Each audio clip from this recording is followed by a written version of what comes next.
Hey, hi, hello, welcome back, Alexandrian Codex. Stardew Valley. It is Saturday, September 22nd, 2018.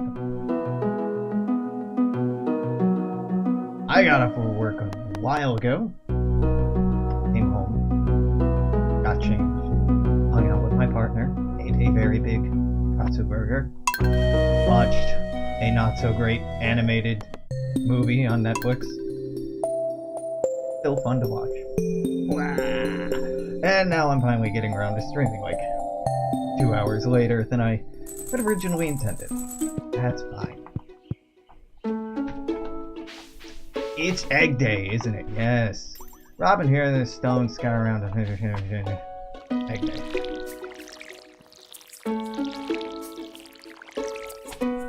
Ah. In Seattle. Apparently, a very difficult place to get around today. Just about every single team at our escape room ran late today, arrived late, but it's remarkably easy to keep things running on time if you're used to people running late. I'm remarkably good at helping us stay on a timetable. No, a proper timetable anyway. A timetable could mean just about anything. Not to toot my own horn unnecessarily. Though, that's not a bad habit. In Western civilization, particularly heavily Christian influenced sections of Western civilization, it's typically regarded as poor form or inappropriate to sing your own accolades, to congratulate yourself for your own work, to be self-congratulatory, to be proud, to be etc, etc, etc, but recognizing your strengths and vocalizing them are not bad things. And really encouraging people to think that recognizing their strengths and being proud of their accomplishments is something to be ashamed of, or it's bad. God, that breeds so much unnecessary negativity.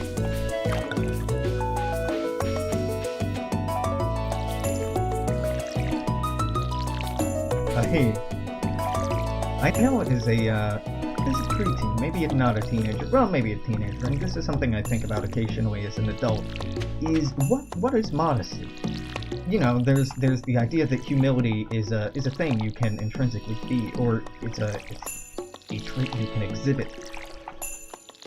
But anyone who describes himself as modest is in the act being immodest. The damned if you do, damned if you don't kind of situation. And holding up modesty as a virtue, it's pretty fucked up. This thing you're supposed to aim towards, build towards, aspire to, is something that even after accomplishing it or achieving it, giving recognition to it invalidates it.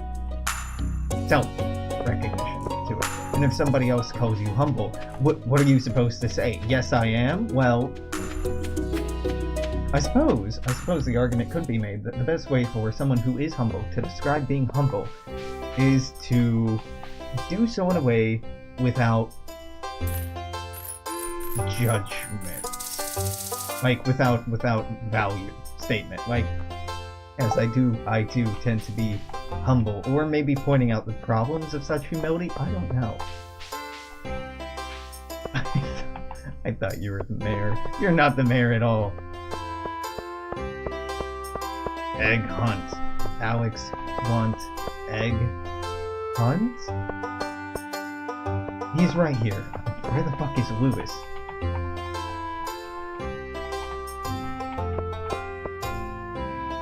Oh, okay, Lewis. Yeah, let's go. Get egg time. Oh, that bugged the hell out of me as a kid because being raised in a very Christian society in the Midwest, to a very, very Christian family, I wanted to be a good little Christian kid, and I wanted to be modest. And the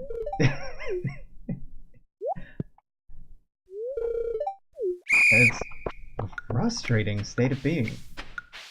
Like, this is a thing I want to be, but even if I am, it can't be given proper recognition, and if it is given proper recognition, I can't necessarily agree with that recognition being given and just derpa, derpa, derpa.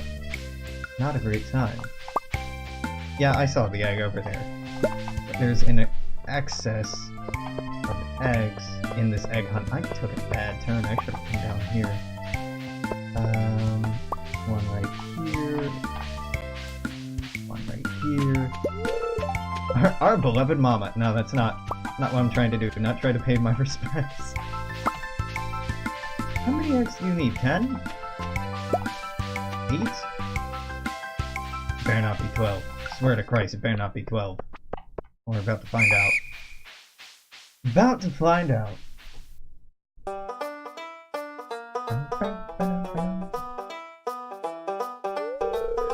Look at all those eggs! Da, da, da, da, da, da. Is it me? Is it me? Yeah, it's me. A straw hat. Wait, you don't get money the first year for winning. That's right. All you get is a stupid straw hat. And next year I get $1,000 if I win, but just a hat. A straw hat. Ooh, lordy. Praise be. A straw fucking hat. You can walk on strawberry seeds, right? On strawberry plants? Okay, I'm checking this. They don't grow on trestles. Strawberry, Stardew... Yeah, strawberry, Stardew Valley. Fruit crop grows in 8 days, and then 1 strawberry every 4 days afterwards. It looks like it is traversable. It looks like you can walk on top of it. Yes, you can walk on top of it. I am remembering on my other save when I had giant fucking patches of strawberries everywhere, I could walk on it.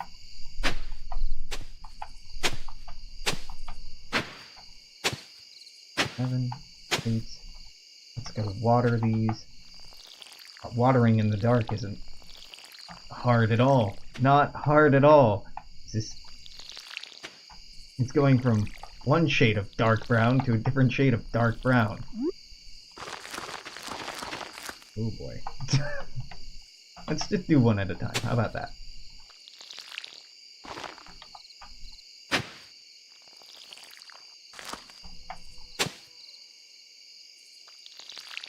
Okay, I can do a couple more.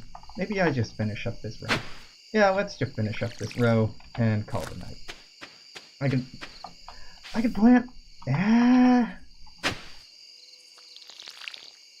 One more? 2 more? Actually, now I really need to sleep. Yes.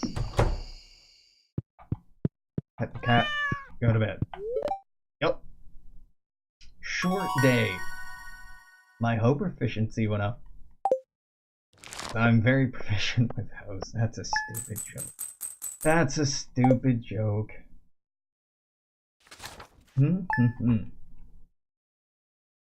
I was a weird kid. Which I think comes to no one's surprise. Ooh. Coleslaw. Let's learn about coleslaw. You learned how to cook coleslaw. It's Haley's birthday. I don't care. I'm feeling lucky though, so hey, today would be a great day to go break those geodes. Yeah. Fantastic day to break open those geodes. If I could get some more copper, maybe make some copper bars. Nah, it would take too long. I was going to say maybe I could upgrade our watering can, but nah, I don't think I can do that. Is this just automatically watering? Oh, of course it is. It's raining, Alex. What do you think is happening? I don't know. I don't know. Okay. Strawberry seeds. Now, my intention, broadly, is to not sell the strawberries. I would like to be able to use a seed maker, though we're not there yet. The seed maker would be great, in that it would allow me to turn the strawberries into more strawberries, so that I can start out next season, well, next year, not next season, next spring, with one of the most productive fruits that you can get. Really, if I could have anything, I would like to stumble across a hole in the ground containing an ancient seed, plop that bad boy in there, get an ancient fruit, and start making ancient seeds out of that. That's very unlikely to happen. Rare seed? Not quite enough. Now, as a kid, I liked reading military strategy, military tactics, the Art of War, both by Sun Tzu and one by Machiavelli. I really liked. I loved The Prince. Reading The Prince, God, how old was I? 12, 13? It kind of gave me a small crisis of faith. Because I've been raised Christian, and typically being raised Christian, you know, there's almost always an exception to any given rule, given how broad Christian doctrine is and how fractured the broad religion is. Typically, the idea that using fear to control people or get what you want is a bad thing. Power is a bad thing. Sorta, kinda. But the argument made by Machiavelli, if you haven't read The Prince, ultimately it says there are two ways to rule. Fundamentally, two ways to rule. The first is through love, the second is through fear. Ultimately, it is better to be feared than loved, and this is the argument he makes, whether you believe that The Prince is satire or commentary or whatever else, it doesn't fucking matter.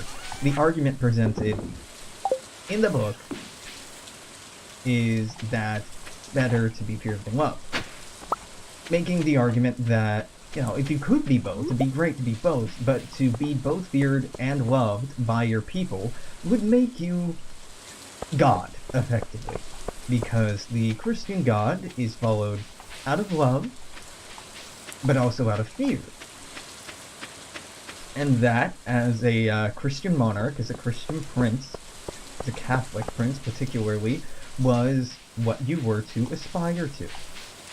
Be a demigod of sorts, a small god, to emulate as above, so below, etc., etc. And it's a provocative idea, and for a preteen / barely teenager who had been brought up in a faith, having to face the argument, or being presented with the argument that, like, yo, you know, this all-benevolent God is not so benevolent, it's actually really manipulative and kind of diabolical in some ways, was quite contentious. It was quite a difficult idea to process and reach my own feelings about. Ultimately, what I decided to do was, I've mentioned before, one of my grandfathers was a missionary, as was his wife, one of my grandmothers. One set of grandparents were missionaries, so I was brought up, encouraged actively to read, cover to cover, the Bible, which many Christians attest to, but a surprisingly low percentage of the population have actually done. And it's not a fun book. Parts of it are not good or well written or interesting. But man, yeah, it was at some point in Revelations where I was reading through the apocryphal end of the world that I reached the conclusion on my faith. There was a part, and I forget exactly what verse, because Lord knows I don't care for that sort of thing much anymore, but it talks about the end of the world. The armies of heaven facing off against the armies of man, the armies of Earth, of humanity. I'm like, yeah, you know, is a good Christian, good little Christian. I'm filled with religious fervor and being like, yeah, we're the chosen ones, we're good. Everybody who doesn't agree is a, you know, heathen or etc., etc., etc. But I didn't like that. It seemed fucked up to me, put it kindly, that the same entity, the same God that created humanity imperfect, punished humanity for being imperfect, condemned them for being imperfect, and then pitted them against each other to vie for its approval, and the ultimate, the zenith, the ultimate manifestation of choosing this God over your imperfect state is through the annihilation of unbelievers. Holy shit, we got the ancient seed. All it took was a little blasphemy, kids. You trying to get good at games? I'm not saying welcome Satan into your heart, because it's leaning too far into the other direction, because devil ain't real, God ain't real. No gods, no devils. You do have masters, though. Economics are very real. Yeah, I decided it wasn't for me. If the final chapter of your book talks about a glorious war in which all the non-believers are put to the sword, nah, not for me. Not for me. Doesn't really seem like a thing a sane God would do. And shit, rereading the Old Testament with any point or any amount of scrutiny will probably give you the same impression. Like, hold on a minute. There's a few horrible problems here. I'm starting to spot a few ethical problems. You went down unto the people of this city and did what to them? Oh, you just genocide. Alright. It doesn't hurt that parts of the Bible are straight up not historically true. The whole Jewish slaves in Egypt thing, possibly true.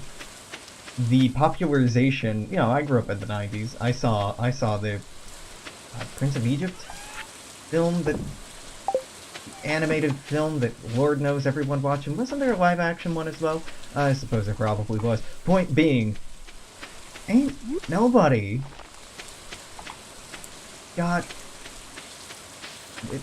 slaves built those pyramids. It was seasonal labor from farms. It was poor people who built the pyramids for the most part, but they were paid and compensated well. They were, you know, projects of great import to the state. That sort of labor isn't exactly something you rely on slaves to do. Slaves who you can't rely on their education, their training, their loyalty, their reliability, their intelligence, etc., etc., etc. The tribes of Israel were, in the eyes of the Egyptians at that time, just that, tribes, uncivilized by Egyptian standards. Not exactly the best masons, craftsmen, architects, mathematicians. Kind of ludicrous to think, like, yes, they came and kidnapped their people, and then, because Egypt didn't have anyone better equipped to build the most important structures in their society, forced the slaves to do it. I mean, there's an argument for some slave labor being used to extract materials for use in construction, maybe. Here in the United States, we have a we have a long history. I was going to say rich history, but ain't nothing rich about it. We have a long history of forced labor and slave labor. And I don't just mean pre-Civil War, I don't just mean pre-20th century, I mean continuing through the 20th and 21st centuries. we use a lot of unpaid labor in this country. It was interesting that often in American Christian media you see the enslavement of the Israelites, who so demonized and so vilified, the evil Egyptians. But we don't cast the same sort of lens on our own society with respect to what we did to so many different peoples and tribes from Africa and their descendants. And peoples from Europe to a limited extent, because there's always one person of Irish descent that's like, well, the Irish were slaves too. Yeah, but it was different, asshole.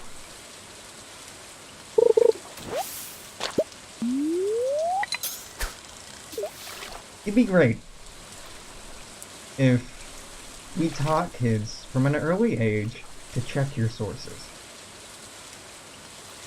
If you read a story, if you hear something, someone tells you about something, look it up. Just always look it up. Google that shit. Now, I know it used to be harder when we were kids. When I was a kid, when people older than me were kids, because we didn't have good old buddy Google to verify everything under the sun for us, but still, there's a surprising amount of misinformation, half-truth, misconception that is very predominant in day-to-day life. Having one of the most read books in your civilization be a work of fiction, by this I do mean the Bible, that promotes itself as being a work of non-fiction, promotes itself as being a historical text, even though it doesn't cite its sources, that it doesn't corroborate its sources, that it doesn't rely on physical evidence or physical... it's bad history. It's really bad history keeping. It's bad record keeping. It's abysmal record keeping. Oh, so who is the author of this book? Well, we think it was a guy by this name, but we don't actually know.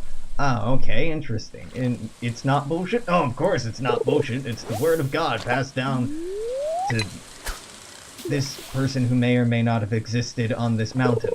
Ah, cool. And it was translated by, this person, then that person, this person, and some things were lost in translation, but don't worry about it. And yeah, there have been entire books of the Bible edited out over the course of centuries, time and time again, and then some added on later in if you're Mormon or Church of Latter-day Saints or Catholic even.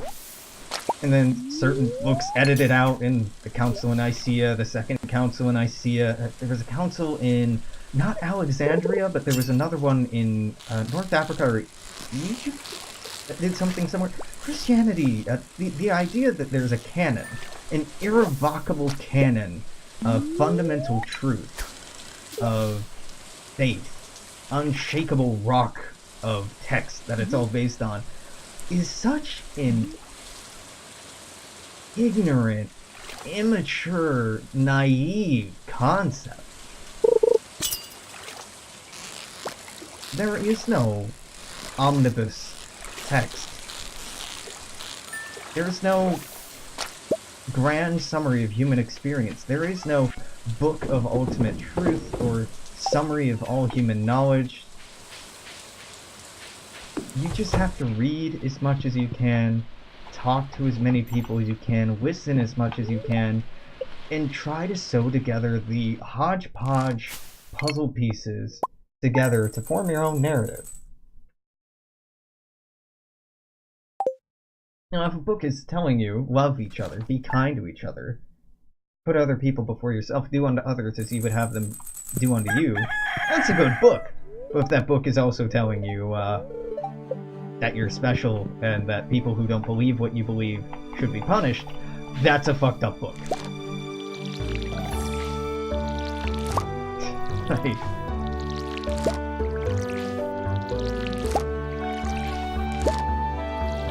A faith that declares itself to be one of love, condemning people for their lifestyles and declaring them unworthy of humanity or salvation, of love or understanding, that declares them worthy of condemnation, acts of hate, that is not a faith of love. It may have been at one point, but it certainly functionally does not act like one anymore. Christianity, in the United States, at least in its close, sycophantically close association to certain political ideologies, is deeply troubling, both for the political ideology and for the faith. The two have become much too intertwined. And yes, I realize that there are churches in the United States that are more liberal than they are conservative, but they are by far the vast minority. And please don't understand me to be saying that there are no good Christians, that Christianity is a theocracy or a theology of hatred or abuse, because it is. In spirit, it really isn't. In spirit, it's kinda iffy and hand-wavy, and it's vague enough to mean really whatever the fuck you want it to mean, depending on... It's very situational and easy to twist and turn to... You know, language is just that way. And a book, regardless of how old, regardless of how revered, is not immune to the machinations of human creativity and subjectivity.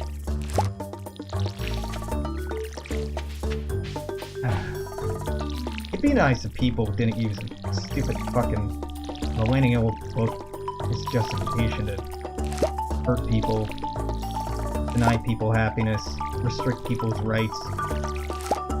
Now, the Bible was used in the 1800s, and even after the 1800s, as justification for slavery. But you don't really see that being waved around anymore. It's been used as justification for polygamy, but that's not a popular interpretation anymore. Like, the wonderful thing about living in a society is that your values, your ethics, your morals, your rule of law, they change over time as people reach new, nuanced understandings of the way that the world around them works, the way that people work, psychology, sociology, medicine, history, economics, etc., etc., etc., all the social sciences, all the real hard sciences as well, also hard science. But a religion fundamentally is inflexible, and something inflexible does not seem to me to be a good foundation for a healthy society. It's a good foundation for a stable society. It's a good foundation for rule of law, for status quo, for refusing, slowing, or mitigating change. But are those desirable qualities? Not to me. And I certainly, as verbose and insistent I am in my criticism, which I would prefer to be looked upon as critique more than criticism. Because you criticize something you dislike for no other reason than you disliking it. You critique something because you see its potential and you want it to be better. And I'm a very critical person, but often I try to voice it through critique rather than criticism. And I hope the distinction's noted. If it isn't, well, I apologize. Christianity has been, for many people in my life, and for many people who I don't know at all, has been incredibly helpful and healthy and meaningful and impactful. At points in my own life, having it as a foundation for my worldview helped me process things emotionally and live healthier. Well, more happily. Healthier is very subjective. So I certainly don't want to discourage people from doing what they feel is right for them, or for them, but I got some questions.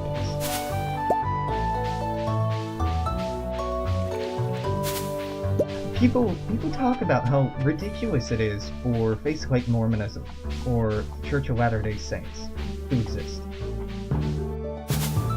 Wait a minute, that's the same fucking thing, isn't it? No, I'm trying to say, Mormonism and, they're also very evangelistic. God, how am I forgetting this? They're very evangelistic.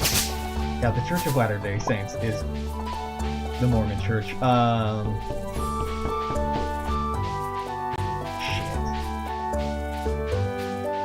Knock knock at the door, it's either Mormons or it's... Point being, they're also a newer church with newer holy texts, and I find it interesting that a lot of more traditional Christians will criticize Mormons or, God, it's on the tip of my tongue, or similar groups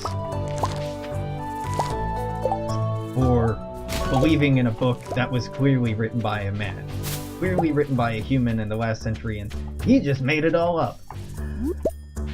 How tone deaf and unself-aware can you be?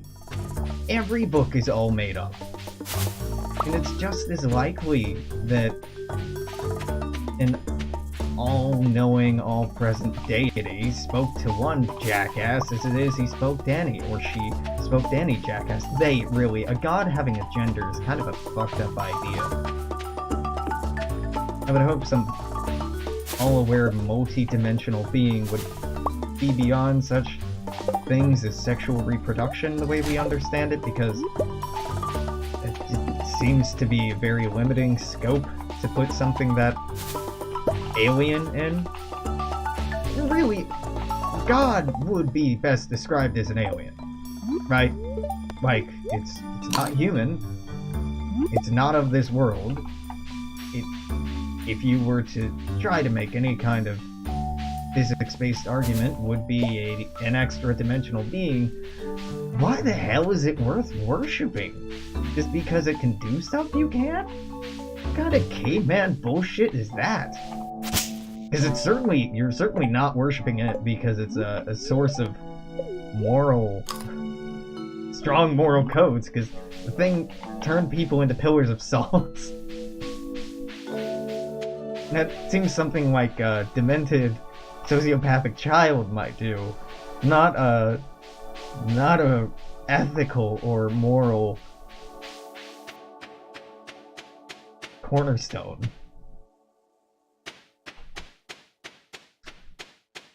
That's kind of an aimless tirade. Really, most of my tirades are really life is in most ways.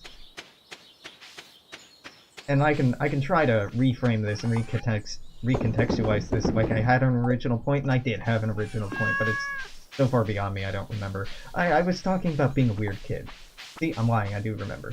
Being a weird kid and reading books about strategy and tactics and theology and history. Ultimately, what the point of that was a search for God, was a search for meaning, was a search for something bigger and larger and you know, something to make life matter. Something to make me understand better what the fuck I'm doing. Christianity is more or less the TLDR of the faith is be more like Jesus. A little Christ, I think is what Christian means. But I didn't want to be a little Christ. Christ was God made imperfect, God made man, God made human, turned into a martyr. I didn't want to be a martyr. Of all of the characters in the Bible, there's one who I wanted to be more like than any other. And based on this conversation, you can probably guess which character it was. It was the character of God. Because, shit man, if you're gonna copy anyone, seems like a pretty good person to copy. You want to aspire to be something? You want to aspire to be a martyr? Okay there, champ. Real high goals you're setting for yourself. No! Anyone being honest with themselves would want to aspire to be a god. Just given the choice, would you rather be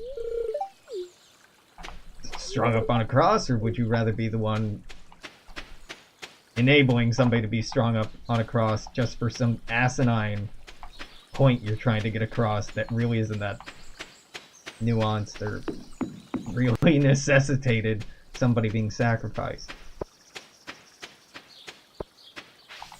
So that's why I read these books. I wanted to learn more how people worked, more how we organized ourselves, led each other, manipulated each other, helped each other too, but mostly power and control. As I've gotten older, I've really lost my fascination with such things, and I've grown quite a bit of disgust with regard to the pursuit of control.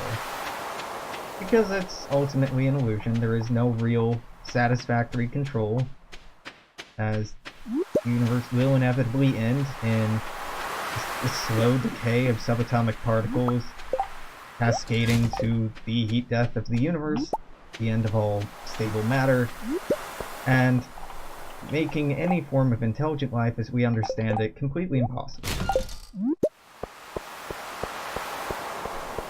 So it doesn't really matter what we do. It doesn't matter that I'm playing this game, it doesn't matter how much I know, how much I care about things, etc, etc, etc. And I'm not being nihilistic to be like, ooh, I'm so edgy. No, not at all. But the reason I'm saying this is it doesn't need to have a reason. And we get to create the reason, and that's pretty cool. No old book is going to tell you any better than you know yourself what the point of anything is.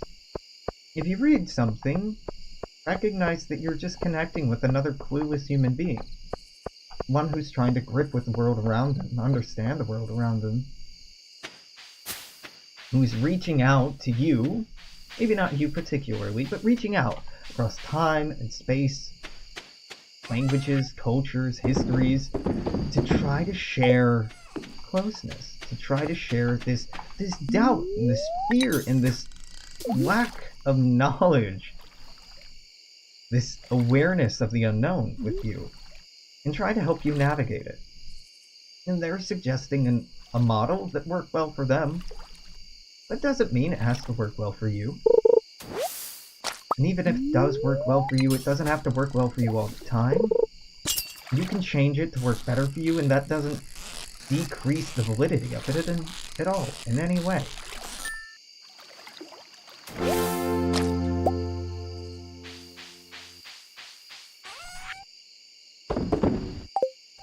Yeah.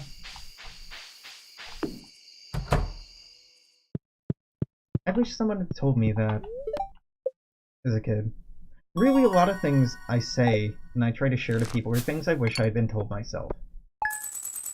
It's okay not to know things. It's normal not to know things. It's okay to not be sure. It's okay to not be confident all the time. It's okay to have doubts and worries and insecurities. It's normal.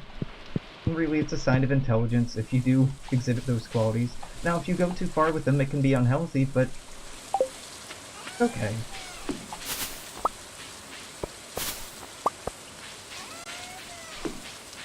And human existence is not just a non-stop, desperate search for meaning. It's not hopeless. You can feel that way. You can often feel that way, but it's not hopeless. What I was at the end of a pretty hard relationship. And I may not have been under the effect of some mind-altering substances. Exactly what kind, I won't say. But suffice it to say, it was a terrible idea. I was already in a fragile state of mind, already quite depressed, and introducing anything else into my system, whether it be coffee or alcohol or whatever else, was a stupid call. Anywho, I find myself stuck in an airport terminal overnight in a state I'd never been to. alone. And I just couldn't shake this frustration with the feeling that life has no meaning. It just happened. It just spontaneously, strangely happened. Life just is. And inherently has no meaning. I was, as you do when you're drunk or high or whatever, texting people, friends, mostly. I don't really drunk dial, but I do get more chatty. It's a very normal thing. If you find yourself being more talkative when you are drinking coffee or intoxicated, it's social lubricants, man. I was asking people what they thought the meaning of life was. And of course, I know no one has reason, or has the reasoning to have the answer, but I wanted to hear people's thoughts. Some people said, I don't know, which is fair, you know, none of us do.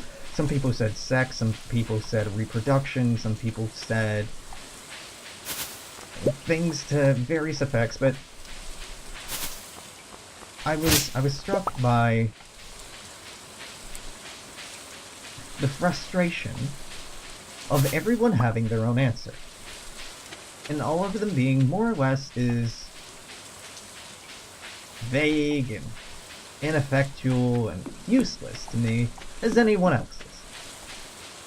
It didn't mean that I didn't appreciate their feedback, but it wasn't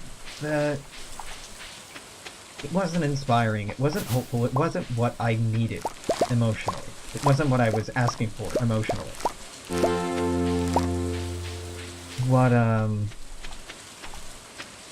What I walked away from that evening with was this appreciation that if there is no meaning to life, if there's no 42 out there to be found, there's no answer to life, the meaning, life, the universe, and the meaning of everything, it doesn't matter. We'll make one. And we already have. And that's what religions are. That's what schools of ethics and morality are. Systems of law, systems of social order. It's us trying to enforce order where there naturally is none. And personally, I found that quite hopeful. I found that quite exciting. Now, if there are no gods, we'll make them. If there is no meaning, we'll create it. Just give humans enough time, and we're going to manifest the dreams and mythologies and hopes of our ancestors. For better or worse. Probably for better and worse.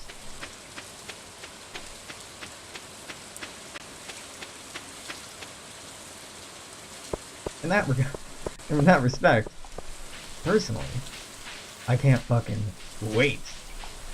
Oh, it's a Tuesday. I was gonna run over to sell this stuff, but it's a Tuesday, so I have to run back to the farm.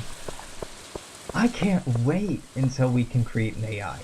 I'm not at all afraid of the idea of an AI. Something differently intelligent, differently wise, differently analytical than a human mind. Dude, how cool is that? In my mind, it wouldn't be much different from just meeting a new person for the first time. Or meeting a new animal for the first time. A smarter animal. One made of circuits, binary, not chemicals and protein. I mean, what's the difference?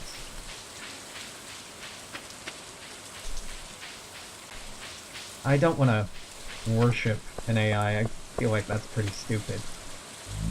I don't think I'd want to join a hive mind were it an option.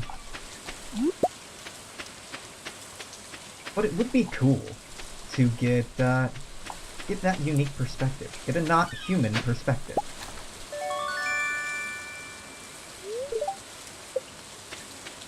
Hell, to that extent, it'd be great if we could communicate with, you know, ravens, corvids, cetaceans, I never say the word right, dolphins, whales, other intelligent forms of life on this planet, because they're there. Certain octopus species, certain cephalopods, very intelligent. And for all of our intentions, we kinda suck at bridging that gap. And hell, for a lot of human history, it's been hard enough for us to talk to each other. Still is. But we can find words written by human hands that we can't read.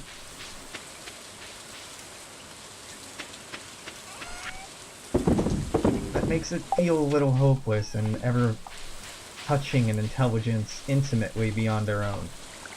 And yeah, I know, there's a joke that can be very easily made there, but come on.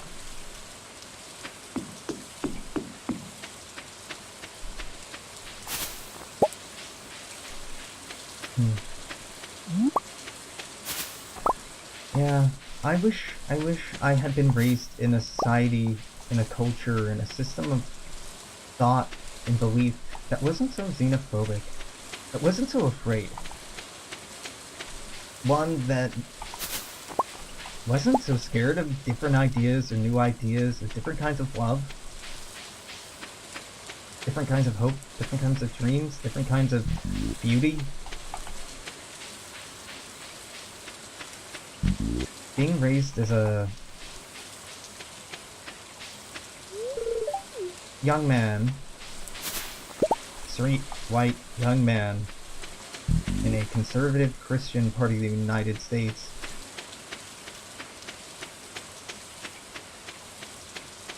a lot of what it teaches is fear.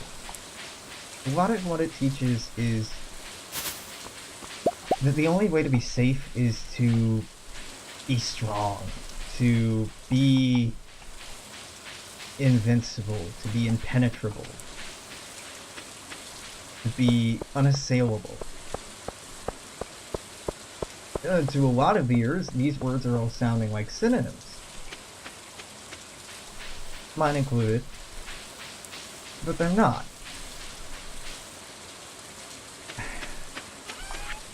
Even if you are all those things, it's not any more satisfying than being open, than being malleable, than being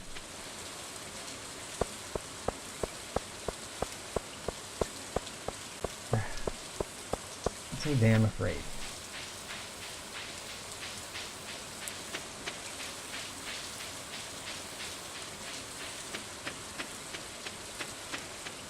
It makes me sad to know that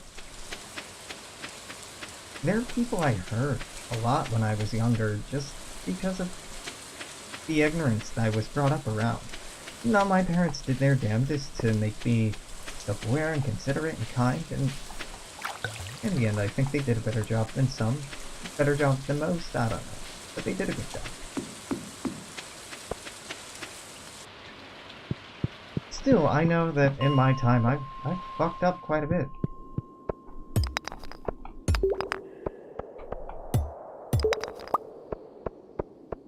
And it doesn't do any good to wish that I hadn't, though I do wish that I hadn't.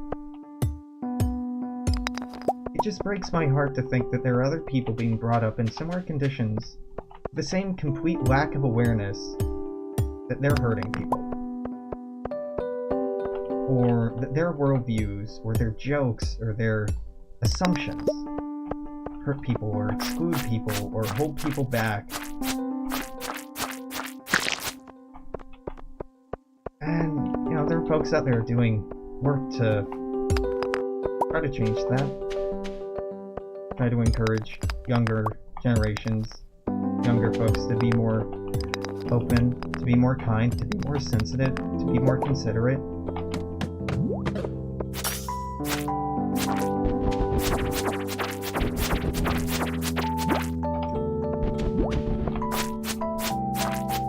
I wish it weren't damage that needed to be repaired. I wish the damage didn't exist in the first place. That's unproductive, I know. It does exist.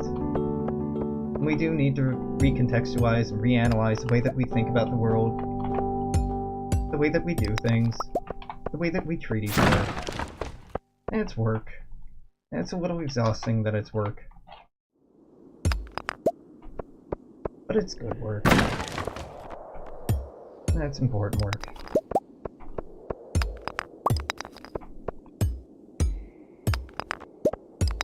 I wish I hadn't been so reluctant to learn to communicate, to learn to share, to learn to feel openly, to show vulnerability. It's a sign of growth, I know, to look back on parts of who you used to be in embarrassment.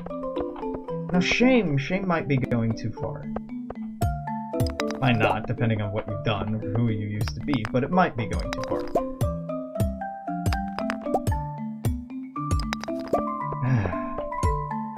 Still, it kinda sucks. Being like, I've been an asshole. Or, I've been oblivious. Trust me, I know that in many ways I still am both of those things.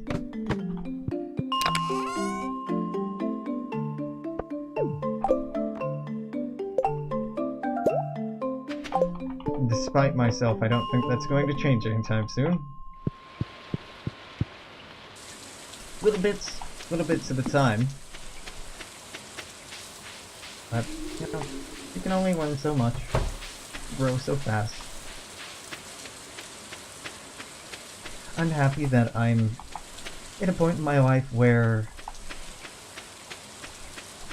my first reaction to something new isn't distaste, but is curiosity.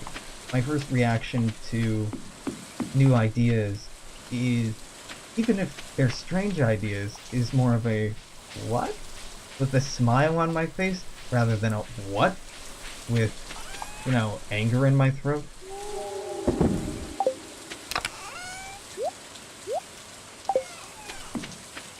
I don't know. Anger might not even be the right word. It's more fear than anything else. I feel like that's probably the better descriptor. Enter the Adventurers Guild. Yeah, we'll do that tomorrow. It's been about an hour. So I'm gonna keep streaming, but if you're watching this on YouTube, this is it for today. Until tomorrow, thanks for stopping by. Love to hear your thoughts on any of this garbage I've been talking about. Stardew's just gonna be aimless